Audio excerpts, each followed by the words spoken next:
Splendid Cartoon Yoruba.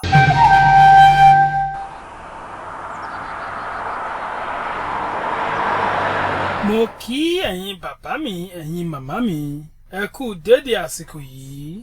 Ìròyìn ayọ̀ ni mo mú wá fún yín lónìí. Ẹ jọ̀wọ́, ẹ bá mi gbé ojú ayọ̀ sókè kí ẹ wo ìwé ọwọ́ mi yìí.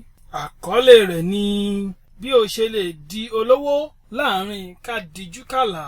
Bí o ṣe lè di olówó láàrin ká dijú kàlà. Ẹ jẹ́ kí n sọ fún yín o, ayé ò ṣe ògùn owó mọ́.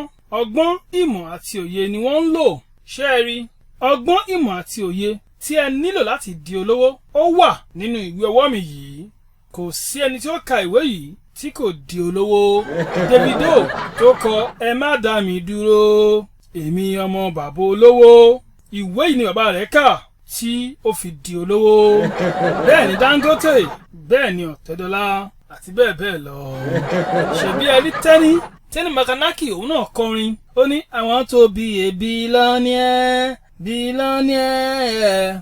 Ìjọ tó wá ra ìwé yìí lọ́wọ́ mi nílé ló kọ orin náà. Láìpẹ́ kó mo máa di billionaire. Ẹ má sùn lé, ẹ ra tìyín náà. Èèlò la tà, $100 péré ni.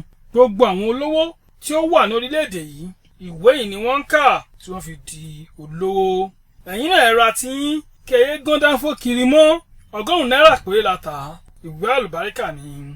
Bí o ṣe lè di olówó láàrin kádìjú kàlà. Ẹ jọ̀ọ́, ẹ bá mi rà á, iná ò ní tán wò yín. Tí ẹ bá ra ìwé yìí, tí ẹ kà á, tí ẹ bá di olówó láàrin oṣù kan sí ìgbà tí a wà yìí, ìjọ́kíjọ́ tí ẹ bá tún rí mi nínú mọ́tò kí ẹ pariwo olè. Ẹ má bínú o, ṣé ẹ̀yin fún ara yín ti ka ìwé yìí? Bẹ́ẹ̀ ni, èmi ni mo kọ. Ó yẹ kẹ́ ti di millionaire then. Splendid Cartoon Yoruba. Àwàdà tí ò lẹ́gbẹ́.